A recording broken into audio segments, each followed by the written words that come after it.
ഇന്ന് വളരെ വ്യത്യസ്തമായ ഒരു വീഡിയോ ആയിട്ടാണ് നിങ്ങളുടെ മുന്നിലേക്ക് ഞാൻ എത്തിയിട്ടുള്ളത്. ഇന്നത്തെ വീഡിയോ മറ്റൊന്നുമല്ല, ഇപ്പോൾ ഞാൻ നിൽക്കുന്ന സ്ഥലം മണ്ണൂർ ഭാഗം മുസ്ലിം ജമാഅത്തിലാണ്. കിളിമാനൂരിൽ നിന്നും ആറ്റിങ്ങിലോട്ട് പോകുന്ന റൂട്ടിൽ ആലങ്കോട് എത്തുന്നതിന് മുമ്പായിട്ടാണ് ഈ ഒരു മുസ്ലിം ജമാഅത്ത് സ്ഥിതി ചെയ്യുന്നത്. ഇവിടെയാണ് ഞാനിപ്പോൾ വീഡിയോ എടുക്കാനായിട്ട് നിൽക്കുന്നത്. ഇവിടുത്തെ നോമ്പ് കഞ്ഞിയും അതിനോടനുബന്ധിച്ചുള്ള ബാക്കി കാര്യങ്ങളും നിങ്ങൾക്ക് പരിചയപ്പെടുത്താൻ വേണ്ടിയിട്ടാണ് ഇന്നിവിടെ ഞാൻ എത്തിയിട്ടുള്ളത്. അപ്പോൾ നമുക്ക് നേരെ വീഡിയോയിലേക്ക് പോകാം. ഇപ്പോൾ നിങ്ങൾ കണ്ടുകൊണ്ടിരിക്കുന്നത് വൈകുന്നേരമായപ്പോൾ നോമ്പ് കഞ്ഞി എല്ലാവർക്കും കൊടുക്കുന്നതാണ്. അവിടെയുള്ള ഭൂരിഭാഗം പരിസരവാസികളെല്ലാം ഈ ഒരു പള്ളിയിൽ വന്നിട്ടാണ് നോമ്പ് കഞ്ഞി വാങ്ങിക്കൊണ്ട് പോകുന്നത്. നിങ്ങളിപ്പോൾ കണ്ടുകൊണ്ടിരിക്കുന്നതാണ് ഈ പള്ളിയിലെ പ്രധാനി, ഈ പള്ളിയിലെ പ്രസിഡന്റ് കരീം സാഹിബിനെയാണ് ഇപ്പോൾ നിങ്ങൾ കണ്ടുകൊണ്ടിരിക്കുന്നത്. ഇദ്ദേഹമാണ് ഇതിനെല്ലാം മേൽനോട്ടം വഹിക്കുന്നത്. ഇവിടെ നോമ്പ് കഞ്ഞി മാത്രമല്ല, നോമ്പുതുറ സമയത്ത് എല്ലാ ആഹാരവും വളരെ വ്യത്യസ്തമായിട്ട് ഓരോ ദിവസവും ഓരോ വ്യത്യസ്ത ആഹാരങ്ങളാണ് എല്ലാവർക്കും കൊടുക്കുന്നത്. ഒരു ദിവസം ഇപ്പോൾ നോമ്പ് കഞ്ഞിയും അതിൻ്റെ കൂടെ ഫ്രൂട്ട്സ് എല്ലാ ഐറ്റംസും കാണും. പിന്നെ പൊറോട്ട, ചിക്കൻ കറി, അപ്പം, അങ്ങനെ പല ഐറ്റംസും. ഇന്ന് എത്രയാണെങ്കിൽ അടുത്ത ദിവസം ബീഫ്, അങ്ങനെ എന്തെങ്കിലുമൊക്കെ വെറൈറ്റികളാണ് എല്ലാവരുടെയും മുന്നിൽ എത്തിക്കുന്നത്. അതിനെല്ലാം കാരണവും അതുപോലെ തന്നെ ആ ഒരു നന്മ മനസ്സും ഈ പറയുന്ന കരീം സാഹിബാണ്. അദ്ദേഹമാണ് എല്ലാവർക്കും ഇങ്ങനെ ഒരു വിരുന്നൊരുക്കുന്നത്. ഇവിടുത്തെ ഈ ഒരു നോമ്പുതുറ സൽക്കാരത്തിൽ എല്ലാവരും സംതൃപ്തരാണ്. ഒരാൾക്ക് പോലും നിരാശപ്പെട്ട് മടങ്ങി പോകേണ്ടി വന്നിട്ടില്ല. അത്രയധികം കഞ്ഞിയും അതുപോലെ തന്നെ എല്ലാ ആഹാരവും ഇവിടെ റെഡിയാക്കുന്നുണ്ട്. അതുപോലെ അടുത്ത മറ്റൊരു പള്ളിയിലേക്ക് ഇവിടെ നിന്ന് തന്നെ കഞ്ഞി കൊണ്ടുപോകുന്നുണ്ട്. ഒരുപാട് ആൾക്കാരാണ് ഇവിടെ വന്ന് വാങ്ങുന്നത്. അപ്പോൾ ഫുള്ളായിട്ട് എനിക്ക് കവർ ചെയ്യാൻ പറ്റിയിട്ടില്ല. മാക്സിമം എന്നെ കൊണ്ട് പറ്റുന്നത് അത്രയും ഞാൻ ഈ വീഡിയോയിലൂടെ കൊണ്ടുവന്നിട്ടുണ്ട്. അപ്പോൾ എല്ലാവരും വീഡിയോ കണ്ടെന്ന് സപ്പോർട്ട് ചെയ്യാൻ മറക്കല്ലേ. അതുപോലെ തന്നെ നമ്മുടെ പ്രസിഡന്റിനെ പോലെ എല്ലാവരും ഓരോരുത്തരായിട്ട് അവരവരെ കൊണ്ട് പറ്റുന്ന സഹായങ്ങൾ ഈ പള്ളിക്ക് വേണ്ടിയും അതുപോലെ തന്നെ പാചകം ചെയ്യുന്നവർക്ക് സഹായമായിട്ടും എല്ലാം ചെയ്യുന്നുണ്ട്. ഇനി നമുക്ക് നേരെ മെയിൻ റെസിപ്പിയിലേക്ക് പോകാം. ബാക്കി വിശേഷങ്ങളൊക്കെ ഞാൻ വഴിയെ തന്നെ പറയുന്നതാണ്. അപ്പോൾ ഇന്നത്തെ റെസിപ്പിയാണ് നോമ്പ് കഞ്ഞി. അതും 80 കിലോ അരിയുടെ കഞ്ഞിയാണ് ഇവിടെ വെക്കുന്നത്. 2 ചെമ്പിലായിട്ടാണ് ഇതെല്ലാം സെറ്റാക്കുന്നത്. ഇപ്പോൾ ആദ്യം അരിയൊക്കെ കഴുകി വൃത്തിയാക്കി അത് വേവിക്കാനായിട്ട് 2 ചെമ്പിലായിട്ട് വെച്ചിട്ടുണ്ട്. ഒരു ചെമ്പിൽ 40 കിലോ, അതുപോലെ ആ ഒരു കണക്കിലാണ് വെച്ചിട്ടുള്ളത്. അരിയൊക്കെ ഒരുവിധം തിളച്ച് വരാറാവുമ്പോൾ അതിലേക്ക് സവാള ചേർത്ത് കൊടുക്കുന്നുണ്ട്. മൊത്തത്തിൽ 80 കിലോ അരിയാണ്. അപ്പോൾ അതൊക്കെ വെന്ത് റെഡിയായി വരാൻ വേണ്ടിയിട്ട് ഒത്തിരി സമയമെടുക്കും. രാവിലെ ഒരു 9 മണിക്ക് അരിയൊക്കെ ഇട്ടാൽ 2 മണി കഴിയുമ്പോഴാണ് ഇതെല്ലാം റെഡിയായി വരുന്നത്. ആ ഒരു സമയം കൊണ്ട് അരിയെല്ലാം അടുപ്പിലിട്ട് അത് വേവുന്ന സമയം കൊണ്ടാണ് ബാക്കി ഐറ്റംസ് എല്ലാം റെഡിയാക്കി എടുക്കുന്നത്. ഇവിടെ തേങ്ങയെല്ലാം ചിരകിയെടുക്കാൻ വേണ്ടിയിട്ട് ഈ ഒരു മെഷീനാണ് യൂസ് ചെയ്യുന്നത്. അതാവുമ്പോൾ പെട്ടെന്ന് ജോലിയൊക്കെ ഒതുങ്ങുമല്ലോ. ഒരുപാട് തേങ്ങ ഇതിൽ ചേർക്കുന്നുണ്ട്, തേങ്ങാപ്പാലും ഒക്കെ ചേർക്കുന്നുണ്ട്. അപ്പോൾ ഇൻഗ്രീഡിയൻസും കാര്യങ്ങളൊക്കെ വഴിയേ പറഞ്ഞു തരാം. ഇപ്പോൾ ഇതിന് വേണ്ടിയിട്ടുള്ള വെജിറ്റബിൾസാണ് കട്ട് ചെയ്യുന്നത്. ആദ്യം ക്യാരറ്റ് ഇതുപോലെ കട്ട് ചെയ്യുന്നുണ്ട്. ഇപ്പോൾ നിങ്ങൾ കണ്ടുകൊണ്ടിരിക്കുന്നത് പാചകപ്പുരയുടെ തൊട്ടടുത്തായിട്ട് കാണുന്ന ഒരു ഹാളാണ്. ഇവിടെ ഇരുത്തിയാണ് എല്ലാവർക്കും ആഹാരം കൊടുക്കുന്നത്. നോമ്പ് തുറക്കുന്ന സമയത്ത് ഈ ഒരു ഹാളിലാണ് എല്ലാവർക്കും വേണ്ടിയിട്ട് ആഹാരമൊക്കെ സെറ്റ് ചെയ്യുന്നത്. എല്ലാം നല്ല വൃത്തിയായിട്ട് തുടച്ച് വൃത്തിയാക്കി തന്നെ ഇട്ടിട്ടുണ്ട്. ഓരോ ദിവസവും രാവിലെ തന്നെ എല്ലാം വൃത്തിയാക്കുന്നുണ്ട്. ആ ഒരു വൃത്തിയോടുകൂടി തന്നെയാണ് എല്ലാവർക്കും ആഹാരം വിളമ്പുന്നത്. അപ്പോൾ അതിൻ്റെ ഒരു സംതൃപ്തി കഴിക്കുന്നവരിലും അതുപോലെ തന്നെ ആഹാരം കൊടുക്കുന്നവരിലും നമുക്ക് കാണാൻ കഴിയും. തൊണ്ടൻ മുളക് ഇത് കഞ്ഞിയിൽ ചേർക്കാൻ വേണ്ടിയിട്ടാണ്. അടുത്തത് ക്യാരറ്റ്, ബീൻസ്, ഇതൊക്കെ കഞ്ഞിയിൽ ചേർക്കാൻ വേണ്ടിയിട്ടുള്ള വെജിറ്റബിൾസ് ആണ്. അതൊക്കെ തന്നെ നല്ല വൃത്തിയായിട്ട് അരിഞ്ഞ് സെറ്റാക്കി തന്നെ വെച്ചിട്ടുണ്ട്.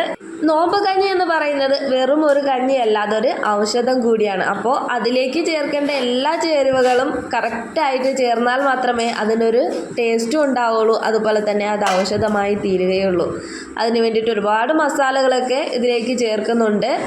ഒത്തിരി കാര്യങ്ങളൊക്കെ ചേർത്താണ് ഈ ഒരു കഞ്ഞി റെഡിയാക്കി എടുക്കുന്നത്. ഒരു നോമ്പ് പൂർണ്ണമാകണമെങ്കിൽ നോമ്പ് കഞ്ഞിയും കൂടി വേണമെന്ന് പലരും പറയാറുണ്ട്. അത് സത്യമായിട്ടുള്ള കാര്യമാണ്. നോമ്പ് 30 ദിവസവും ഒരു വീട്ടിൽ ഈ നോമ്പ് കഞ്ഞി ഇല്ലാത്ത വീടുകളുണ്ടാവില്ല. വീടുകളിൽ ഉണ്ടാക്കിയില്ല എങ്കിലും പരിസര പ്രദേശത്തുള്ള പള്ളികളിൽ നിന്നും എല്ലാവർക്കും ഈ ഒരു കഞ്ഞി ലഭിക്കുന്നതാണ്. ഇപ്പോൾ ആ കഞ്ഞിക്ക് വെച്ച അരിയെല്ലാം നന്നായിട്ട് തിളച്ച് വന്നിട്ടുണ്ട്. ഇതിൽ നേരത്തെ സവാളയെല്ലാം ചേർത്തിട്ടുണ്ടായിരുന്നു. ആവശ്യത്തിനുള്ള സവാളയൊക്കെ അരി പകുതി വേവാകുമ്പോഴാണ് ചേർക്കുന്നത്. അപ്പോൾ അതെല്ലാം വെന്ത് ഒരുവിധം നന്നായിട്ട് തിളച്ച് വന്നിട്ടുണ്ട്. ഇനി ഇതിലേക്ക് വെജിറ്റബിൾസൊക്കെ ചേർക്കേണ്ട ഒരു സമയമായിട്ടുണ്ട്. അതുപോലെ ഈ കഞ്ഞി റെഡി ആയിക്കൊണ്ടിരിക്കുന്ന സമയത്ത് തന്നെ അടുത്ത ചിക്കൻ കറിക്ക് വേണ്ടിയിട്ടുള്ള വെജിറ്റബിൾസൊക്കെയും അവിടെ റെഡിയാക്കി വെച്ചിട്ടുണ്ട്. അപ്പോൾ അത് വേറൊരു വീഡിയോയിലായിട്ട് ഞാൻ കാണിക്കാം. ഇതിൽ കൂടി ചേർത്താൽ ഒത്തിരി ലെങ്തി ആയി പോവും. അപ്പോൾ ആ വീഡിയോയ്ക്ക് വേറൊരു വീഡിയോ ആയിട്ട് സെറ്റ് ചെയ്ത് ഞാൻ അപ്ലോഡ് ചെയ്യുന്നതായിരിക്കും. ഇപ്പോൾ വെജിറ്റബിൾസൊക്കെ 2 ചെമ്പിലായിട്ട് ഇതുപോലെ ചേർത്തിട്ടുണ്ട്. നമ്മുടെ നാട്ടിലെ ഇതുപോലുള്ള കാഴ്ചകളൊക്കെ ഒത്തിരി മിസ്സാവുന്നത് നമ്മുടെ പ്രവാസികൾക്കായിരിക്കും. അവർക്ക് ഇതൊക്കെ കാണാനല്ലേ പറ്റുള്ളൂ. നാട്ടിലെയും അതുപോലെ തന്നെ പ്രവാസ ലോകത്തെയും നോമ്പുതുറ എന്ന് പറയുന്ന വളരെ വ്യത്യസ്തം തന്നെയാണ്. എന്തായാലും നാട്ടിലെ തന്നെ ആയിരിക്കും എല്ലാ പ്രവാസികൾക്കും ഒത്തിരി ഇഷ്ടപ്പെടുന്ന നോമ്പുതുറയും. ഈ ഒരു നോമ്പുതുറ എന്തായാലും എവിടെയും കിട്ടാൻ പോകുന്നില്ല. ഏതൊരു വിദേശത്തായാലും അതുപോലെ കിട്ടാൻ പോകുന്നില്ല. അപ്പോൾ ഇത് തന്നെയായിരിക്കും എല്ലാ പ്രവാസികൾക്കും ഇഷ്ടപ്പെട്ടതും. അപ്പോൾ അടുത്ത തൊണ്ടൻ മുളകെല്ലാം റെഡിയാക്കി വെച്ചിട്ടുള്ളത് അതും കഞ്ഞിയിലേക്ക് ചേർത്തിട്ടുണ്ട്. ഈ ഒരു സമയത്തൊക്കെ അരി നന്നായിട്ട് വെന്ത് വരുന്ന സമയമാണ്. അപ്പോൾ അത് അടിക്ക് പിടിക്കാൻ ചാൻസ് ഉണ്ട്. അതുകൊണ്ട് നന്നായിട്ട് തന്നെ ഇളക്കി കൊടുക്കുന്നുണ്ട്. ഇതുപോലെ വലിയ ക്വാണ്ടിറ്റിയിൽ വലിയ ചെമ്പിലൊക്കെ ആഹാരം പാകം ചെയ്യുന്നവരെ സമ്മതിക്കണം. ഞാനിവിടെ വീഡിയോ എടുത്തുകൊണ്ട് നിൽക്കുമ്പോൾ പോലും അതിൻ്റെ അടുത്തോട്ട് പോകാനായിട്ട് നല്ല ബുദ്ധിമുട്ടായിരുന്നു. വിറകടുപ്പാണ്. കേരളത്തിൻ്റെ തനതായ രീതിയിൽ തന്നെയാണ് ഇവിടെ പാചകം ചെയ്യുന്നത്. ഗ്യാസിലൊന്നുമല്ല, വിറകടുപ്പിൽ തന്നെയാണ് പാകം ചെയ്യുന്നത്. ഇപ്പോൾ പല കല്യാണ ഹാളുകളിലായാലും ഇതുപോലെ വലിയ ഫങ്ഷൻസുകളിലായാലും ഗ്യാസ് അടുപ്പൊക്കെ ആയിട്ടുണ്ട്. ഗ്യാസ് അടുപ്പിലാണ് കൂടുതലും ആഹാരമൊക്കെ പാകം ചെയ്യുന്നത്. പക്ഷേ ഇവിടെ മാത്രമേ അതിൻ്റെതായ ടേസ്റ്റ് അതിന് കിട്ടുകയുള്ളൂ. അത് തന്നെയാണ് ഇവിടെ ഉള്ളവരുടെ ലക്ഷ്യവും. കഴിക്കാൻ വരുന്നവർ വയറ് മാത്രം നിറഞ്ഞു പോയാൽ പോരാ, മനസ്സും അതുപോലെ തന്നെ നിറയണം. വയറും മനസ്സും ഒരുപോലെ നിറയണമെങ്കിൽ ആഹാരത്തിന് അത്രയേറെ ടേസ്റ്റ് ഉണ്ടാവണം. ഇപ്പോൾ അടുത്തതായിട്ട് ഇവിടെ ചെയ്തുകൊണ്ടിരിക്കുന്നത് നേരത്തെ ചിരകി വെച്ചിട്ടുള്ള തേങ്ങയെല്ലാം മിക്സിയിൽ നന്നായിട്ട് അടിച്ചെടുക്കുകയാണ്. ഇനി കുറച്ചുകൂടി കഴിഞ്ഞിട്ടൊക്കെയാണ് കഞ്ഞിയിലേക്ക് ഇത് ചേർക്കുന്നത്. അപ്പോൾ ഇത്ര സമയം കൊണ്ട് ഏകദേശം നോമ്പ് കഞ്ഞി എങ്ങനെയാണ് റെഡിയാക്കുന്നതൊക്കെ മനസ്സിലായി കാണുമല്ലോ. കഞ്ഞി എന്ന് പറയുമ്പോൾ എല്ലാവരും ചിന്തിക്കുന്നത് അരിയും പയറൊക്കെ ഇട്ട് വേവിച്ചിട്ട് ഒരു കഞ്ഞി ചമ്മന്തി. പക്ഷേ നോമ്പ് കഞ്ഞി എന്ന് പറയുന്നത് ഇത്രയും വ്യത്യസ്തമാർന്ന ഒന്ന് തന്നെയാണ്. മുസ്ലിമീങ്ങൾക്ക് ഒരുപാട് പേർക്കും അറിയാവുന്നതായിരിക്കും. പക്ഷേ അറിയാത്തവർ ഒരുപാട് പേര് കാണും. അവർക്ക് വേണ്ടിയിട്ടാണ് ഞാൻ എടുത്തു പറഞ്ഞത്. ഇപ്പോൾ നിങ്ങൾ കണ്ടുകൊണ്ടിരിക്കുന്നതും ഇതെല്ലാം കഞ്ഞിയിലേക്കൊക്കെ ചേർക്കാൻ വേണ്ടിയിട്ടുള്ള ഐറ്റംസ് തന്നെയാണ്. ഇതൊക്കെ പൊടിച്ചെല്ലാം ചേർക്കുന്നുണ്ട്. ഐറ്റംസ് ഏതൊക്കെയാണെന്ന് ഞാൻ വഴിയെ പറഞ്ഞു തരാം. ഓരോ സ്ഥലത്തും ഓരോ വ്യത്യസ്തമായ രീതിയിലായിരിക്കും ഇതെല്ലാം റെഡിയാക്കുന്നത്. ഇവിടെ എങ്ങനെയാണെങ്കിൽ മറ്റ് ജില്ലകളിലൊക്കെ ഈ ഒരു രീതിയിലായിരിക്കില്ല. പല സ്ഥലങ്ങളിലും പല രീതിയിലാണ് ഈ ഒരു കഞ്ഞി റെഡിയാക്കുന്നത്. അതുപോലെ ടേസ്റ്റും വ്യത്യസ്തമായിരിക്കും. ഇപ്പോൾ ഏകദേശം മസാലകളൊക്കെ ഇതിലേക്ക് ചേർക്കുന്നുണ്ട്. നേരത്തെ അരച്ച് വെച്ചിട്ടുള്ള ആ തേങ്ങയിലേക്കാണ് മസാലകളൊക്കെ ചേർത്ത് കൊടുക്കുന്നത്. അതിലേക്ക് പട്ട, ഗ്രാമ്പു ഇങ്ങനത്തെ മസാലകൾ, അതുപോലെ തന്നെ മഞ്ഞൾപ്പൊടി, മല്ലിപ്പൊടി ചേർക്കുന്നത്, പച്ചമല്ലിയാണ് ചേർക്കുന്നത്. അങ്ങനെ ഒത്തിരി പൊടികൾ ഇതിലേക്ക് ചേർക്കുന്നുണ്ട്. പിന്നെ എടുത്തിരിക്കുന്ന അരി അറിയാലോ, അളവ് 80 കിലോയാണ്. അപ്പോൾ അതിന് വേണ്ടിയിട്ടുള്ളതെല്ലാം ഇതിലേക്ക് ചേർത്തിട്ടുണ്ട്. അപ്പോൾ ബാക്കി പൊടിച്ച് ചേർക്കാനുള്ളതൊക്കെ വീണ്ടും ഇതിലേക്ക് പൊടിച്ച് ചേർക്കുന്നുണ്ട്. ഇതെല്ലാം കൂടി ലാസ്റ്റ് ഒന്ന് മിക്സ് ചെയ്തെടുക്കും. മിക്സാക്കി എടുത്തതിന് ശേഷമാണ് കഞ്ഞിയിലേക്ക് ചേർക്കുന്നത്. മിക്സ് ആക്കാതെ ചേർത്താൽ അവിടെ കട്ട പിടിച്ച് കിടക്കാൻ ചാൻസ് ഉണ്ട്. അതുകൊണ്ട് ഇതെല്ലാം അരച്ച് വെച്ചിരിക്കുന്ന തേങ്ങയിൽ തന്നെ മിക്സ് ചെയ്തെടുക്കുന്നുണ്ട്. ഈ കാണുന്ന ഇൻഗ്രീഡിയൻസ് കാണുമ്പോൾ തന്നെ അറിയാമല്ലോ ഇതൊരു വെറും കഞ്ഞിയല്ല, ഇതൊരു ഔഷധ കഞ്ഞിയാണെന്ന്. അപ്പോൾ ഒരു മനുഷ്യ ശരീരത്തിന് ആരോഗ്യത്തിന് വേണ്ടിയിട്ടുള്ള എല്ലാ കാര്യങ്ങളും ഇതിൽ തന്നെ ഉണ്ട്. അപ്പോൾ നോമ്പ് തുറക്കുമ്പോൾ ഈ ഒരു കഞ്ഞിയില്ലാതെ നോമ്പ് പൂർണ്ണമാവില്ല. അത് തന്നെയാണ് സത്യം.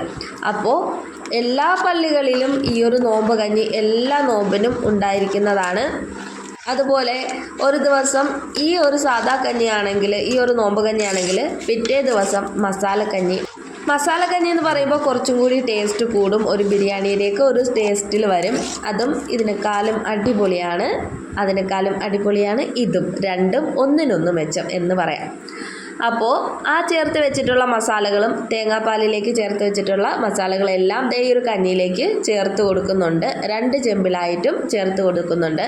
ദേ ഈ പാചകത്തിനും എല്ലാം സഹായിക്കുന്ന ആൾക്കാരാണ് ഈ കൂടെ നിൽക്കുന്നത്.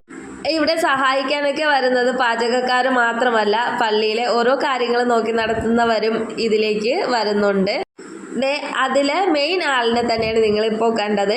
ഇവരൊന്നും ഓരോ പ്രതിഫലമൊന്നും ആഗ്രഹിച്ചിട്ടല്ല ഈ ഒരു സഹായത്തിന് വരുന്നത്. എല്ലാവരും നോമ്പ് തുറക്കാൻ വരുന്നവർക്ക് അത്രയും സംതൃപ്തമായിട്ട് കഴിച്ചിട്ട് പോകണം. അതിന് വേണ്ടിയിട്ട് അവരെ കൊണ്ട് പറ്റുന്ന സഹായങ്ങൾ എങ്ങനെ വേണമെങ്കിലും ചെയ്യാം എന്നുള്ള മനസ്സോടു കൂടിയാണ് എല്ലാവരും സഹായിക്കാനൊക്കെ എത്തുന്നത്. ഒരുപാട് പേര് ഇടയ്ക്കിടയ്ക്ക് വന്ന് സഹായിച്ചിട്ടൊക്കെ പോകുന്നുണ്ട്. അവരെല്ലാം ഒരുപാട് എനിക്ക് വീഡിയോയിലേക്ക് കവർ ചെയ്യാൻ പറ്റിയിട്ടില്ല. എഡിറ്റ് ചെയ്ത് വന്നപ്പോൾ കുറേ ഭാഗം കട്ടായി പോയതാണ്. അപ്പോൾ അടുത്തൊരു വീഡിയോ ഞാൻ വീണ്ടും ചെയ്യുന്നുണ്ട്. ആ ഒരു വീഡിയോയിൽ എല്ലാവരെയും ഉൾക്കൊള്ളിക്കുന്നതാണ്. അപ്പോൾ ഉൾക്കൊള്ളിക്കാത്തവരുടെ അടുത്ത് ഞാനൊരു സോറി പറയാണ്. അപ്പോൾ ഇനി ആവശ്യത്തിന് ഉപ്പും കൂടി കഞ്ഞിയിലേക്ക് ചേർത്ത് കൊടുക്കുന്നുണ്ട്. മസാലകളെല്ലാം ചേർത്തതിന് ശേഷമാണ് ഉപ്പ് ചേർത്ത് കൊടുക്കുന്നത്. അപ്പോൾ നോമ്പ് കഞ്ഞി ഏകദേശം സെറ്റായിട്ടുണ്ട്. പക്ഷേ ഇവിടെ കംപ്ലീറ്റ് ആയിട്ടില്ല. കംപ്ലീറ്റ് ആവണമെങ്കിൽ ഇനിയും കുറച്ചും കൂടി കാര്യങ്ങളുണ്ട്. അതൊക്കെ നമുക്ക് വഴിയെ കാണാം. ഇപ്പോൾ ഇതെല്ലാം അടുക്കി പിടിക്കാതെ മസാലകളൊക്കെ കറക്റ്റായിട്ട് ചേരുവകളെല്ലാം പിടിക്കാൻ വേണ്ടിയിട്ട് ഇളക്കി കൊടുക്കുകയാണ്. ആദ്യത്തെ ചെമ്പിൽ ഉപ്പെല്ലാം ചേർത്ത് കഴിഞ്ഞിട്ടുണ്ട്. അതേപോലെ തന്നെ അടുത്ത ചെമ്പിലും ചേർത്ത് കൊടുക്കുകയാണ്. ഞാൻ ഈ വീഡിയോ എടുക്കുന്ന ദിവസത്തെ ആഹാരങ്ങളെല്ലാം നോമ്പ് തുറയ്ക്കുള്ള ആഹാരങ്ങൾ അന്ന് അപ്പം ഉണ്ടായിരുന്നു, ഇടിയപ്പം ഉണ്ടായിരുന്നു, കഞ്ഞി ഉണ്ടായിരുന്നു, അതുപോലെ ചിക്കൻ കറി, അങ്ങനെ പല ഐറ്റംസ് ഉണ്ടായിരുന്നു. പിന്നെ ഫ്രൂട്ട്സ് എല്ലാം എല്ലാ ദിവസവും കാണും. എല്ലാ ഐറ്റം ഫ്രൂട്ട്സും കാണും. അതുപോലെ എന്തെങ്കിലും എണ്ണ പലഹാരവും കാണും. കൂടുതലും സമൂസ അങ്ങനെയുള്ള ഐറ്റംസൊക്കെ കാണും. ഈ നോമ്പ് തുറ സമയത്ത് പള്ളിയിൽ വന്നിട്ട് കഴിച്ചിട്ട് പോകുന്നവർക്ക് പിന്നെ വീട്ടിൽ പോയി ഒന്നും കഴിക്കേണ്ട ആവശ്യം ഉണ്ടാവില്ല. അത്രയധികം സാധനങ്ങൾ ഈ പള്ളിയിൽ തന്നെ കാണും.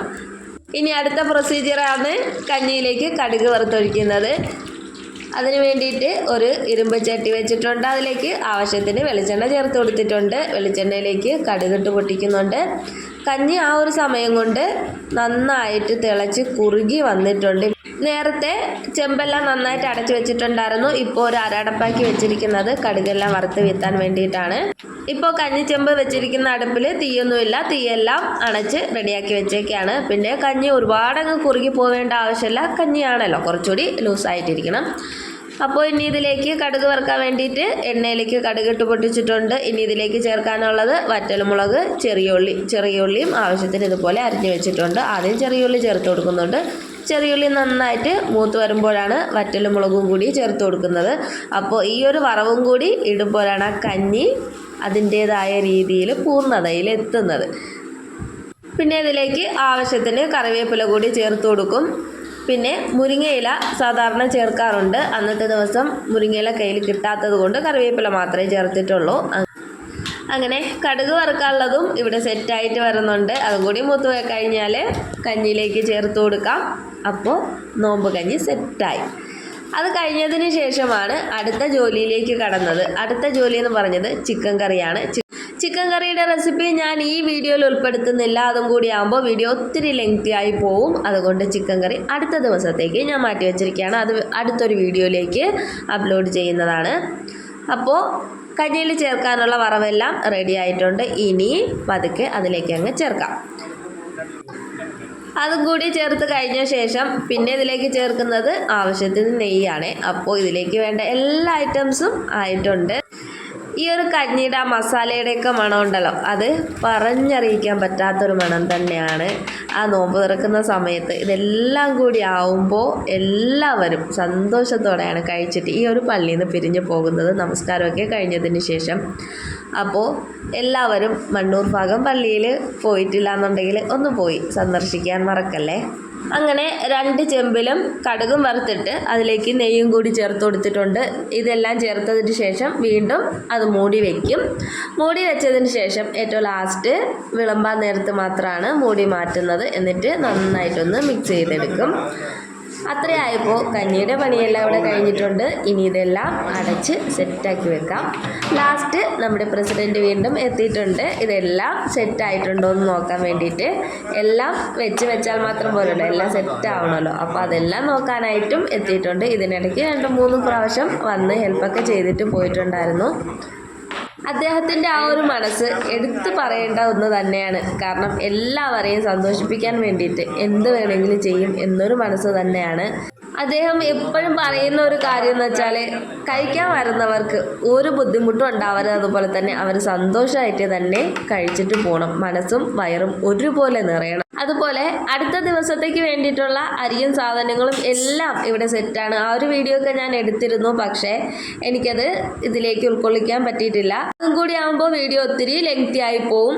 ചാക്ക് കണക്കിന് അരിയും സാധനങ്ങളും എല്ലാം ഇവിടെ ഒരുക്കി വെച്ചിട്ടുണ്ട്. തീരുന്നതിനനുസരിച്ച് തീരുന്നതിന് മുമ്പ് തന്നെ എല്ലാം വീണ്ടും വീണ്ടും വരുത്തിയിട്ടാണ് ഇവിടെ എത്തിക്കുന്നത്. ഈ ഒരു സമയത്ത് തന്നെ ഇടയ്ക്ക് വന്നിട്ട് എല്ലാം ചോദിക്കുന്നുണ്ട്, സാധനങ്ങളൊക്കെ എല്ലാം ആവശ്യത്തിനുണ്ടോ, തീർന്നിട്ടുണ്ടോ, എല്ലാം ചോദിച്ചറിഞ്ഞ് എല്ലാം ചെയ്യുന്നുണ്ട്. പിന്നെ അടുത്ത പള്ളിയിലേക്ക് കൊണ്ടുപോകാൻ വേണ്ടിയിട്ട് കഞ്ഞിയെല്ലാം ഇതുപോലെ പാത്രങ്ങളിലാക്കി മാറ്റി വയ്ക്കുന്നുണ്ട്. ഇപ്പോൾ ഏകദേശം വൈകുന്നേരം 4 മണിയൊക്കെ ആയിട്ടുള്ളൂ. ആ ഒരു സമയം കൊണ്ട് തന്നെ കഞ്ഞി വാങ്ങാനൊക്കെ ഒത്തിരി ആൾക്കാർ വന്നു തുടങ്ങിയിട്ടുണ്ട്. അപ്പോൾ നോമ്പ് തുറക്കുന്ന സമയമാകുമ്പോൾ എന്തുമാത്രം തിരക്കാണെന്ന് ഇപ്പോൾ കാണുമ്പോൾ തന്നെ നിങ്ങൾക്ക് മനസ്സിലാവും. ഇപ്പോൾ വന്ന് തുടങ്ങിയിട്ടേ ഉള്ളൂ. ഒരു 6 മണി സമയത്തായാലും ആ ഒരു സമയത്തൊക്കെ ഭയങ്കര തിരക്കാണ്. പക്ഷേ ആ ഒരു സമയത്തൊക്കെ നിന്ന് വീഡിയോ എടുക്കാൻ എനിക്ക് പറ്റാത്തത് കൊണ്ട് ഈ ഒരു സമയത്തുള്ള വീഡിയോ മാത്രമേ ഞാൻ കവർ ചെയ്തിട്ടുള്ളൂ. ആ സമയത്തൊക്കെ നല്ല തിരക്കുമാണ്. തിരക്കാണെങ്കിലും എല്ലാവർക്കും സാധനം കയ്യിൽ കിട്ടും. ആരും നിരാശപ്പെട്ട് പോകേണ്ടിയേ വരില്ല. അപ്പോൾ ഇന്നത്തെ ഈ ഒരു വീഡിയോ എല്ലാവർക്കും ഇഷ്ടമായെന്ന് കരുതുന്നു. എല്ലാവരും എൻ്റെ ചാനൽ ഒന്ന് സബ്സ്ക്രൈബ് ചെയ്ത് സപ്പോർട്ട് ചെയ്യാൻ മറക്കല്ലേ. അപ്പോൾ എൻ്റെ ചാനൽ ആദ്യമായിട്ട് കാണുന്നവരുണ്ടെങ്കിൽ ഒന്ന് സബ്സ്ക്രൈബ് ചെയ്ത് തൊട്ടടുത്തുള്ള ബെല്ലൈക്കണും കൂടി ഒന്ന് പ്രസ് ചെയ്യാൻ മറക്കല്ലേ.